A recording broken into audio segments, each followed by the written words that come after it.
안녕하세요. 심리조화TV의 조아입니다. 남녀가 만나서 이성적 끌림이 강하다면 본능적인 욕구도 강해질 수 있어요. 그래서 키스도 하고 싶고 관계도 원하게 되는 경우도 생기게 되는데요. 남자 입장에서는 본능이 강할 때는 여자보다 생각이 복잡하게 작용하지 않는 것 같아요. 그 순간만큼은요. 그런데 여자 입장에서는 본능도 물론 중요하지만 지금 이 순간의 충동적인 관계로 나중에 후회하지 않을지 이런저런 생각이 들게 되면서 관계를 거부하는 경우도 생기게 됩니다. 그러면 이번 영상 사귀기 전에 관계를 해보고 속궁합을 맞춰보고 만남을 유지하는 게 좋을지, 아니면 만나면서 서로가 감정적 소통을 한 후에 사귀기로 관계 정립을 한 후에 잠자리를 하는 게 좋을지 한번 말씀드려 볼게요. 흥미로운 영상 바로 시작하겠습니다. 선색 후사냐, 선사 후색이냐, 이것에 대해 남녀의 견해 차이가 있는 것 같아요. 저도 이것에 관한 영상을 보면서 과연 무엇이 더 좋은 걸까라는 생각을 해봤습니다. 그런데 이 부분은 개인차에 따라 이게 맞다, 저게 맞다 이런 정답이 없는 것 같더라고요. 그리고 나이대가 20, 30대냐, 40, 50대냐 그 이상이냐에 따라서도 생각이나 기준이 다 다른 것 같고요. 어릴 때는 이성에 대한 안목이 없다 보니 여자 입장에서는 사귀기 전에 섣부른 관계가 후회로 남을 수가 있습니다. 그래서 정서적 소통이나 친밀감이 없는 감정 상태에서 잠자리를 한다는 것은 추천하진 않아요.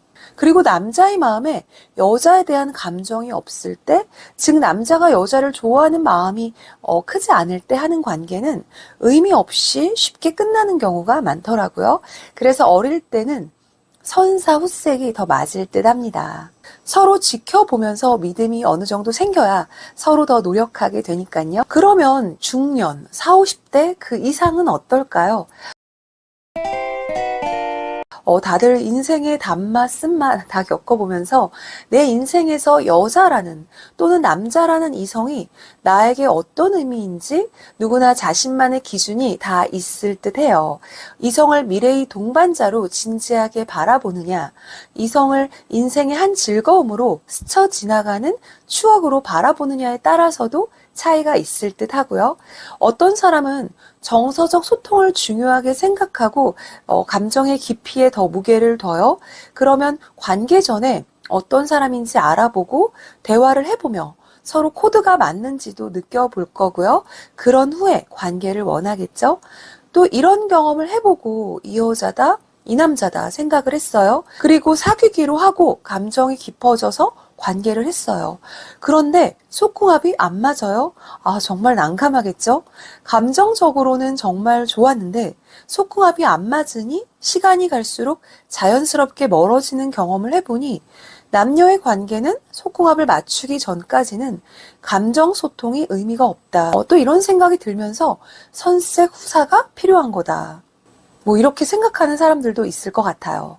그리고 중년이 되면서부터는 아픈 곳도 생기게 되고 세월이 빠르게 지나간다는 생각에 여자로서 또는 남자로서 언제까지 즐길 수 있을까 이런 생각들도 하게 되잖아요. 그래서 끌리는 이성이 나타나면 조금 더 본능적으로 과감해지려고 노력하는 부분도 생기는 것 같아요. 그런데 남녀의 차이를 보면 여자보다 남자가 본능적으로 성적 욕구가 더 강하다 보니 관계를 원하는 경우가 많이 있어요. 여자의 경우는 연애나 결혼에 대해서 진지하게 생각을 하다 보면 끌리는 감정보다 이성에 더 초점을 맞추는 것 같기도 하고요. 이 사람의 감정은 자연스럽게 서로에게 스며드는 건데 처음부터 큰 감정을 바라고 상대의 마음이나 호의에 욕심을 내면 잘 될 관계도 부담스러운 관계로 변하는 경우도 많이 있습니다. 그래서 마음을 조금 비우고 상대를 바라보는 태도가 필요하죠. 여자 입장에서는 이 남자가 쾌락만을 쫓는 남자인지 그 이상의 의미를 원하는 남자인지 이런 기준에서 나와 생각이 비슷한지 이걸 파악하는 게 중요할 것 같고요. 그리고 이 정도의 가치의 남자라면 한 번의 즐거운 잠자리로 끝난다 해도 괜찮을 것 같다. 뭐 이런 생각이 든다면 사귀기 전에 관계를 해도 큰 후회는 없을 듯 해요. 남자 입장에서도 여자와 이왕 하는 잠자리라면 단지 몸이 끌리는 대로 하는 잠자리보다 마음도 끌리는 그런 여자와 더 교감하며 잠자리를 하는 게 더 황홀한 관계가 되지 않을까 싶네요. 정답은 없는 듯 하죠. 인생의 정답은 스스로 만들어가는 것 같습니다. 삶에서 중요한 가치는 당신이 무엇을 얻느냐가 아니다. 진정으로 중요한 가치는 바로 당신이 어떤 사람이 되어가는가이다. 공감이 되셨다면 구독과 좋아요, 여러분의 중년을 응원하는 심리조화였습니다.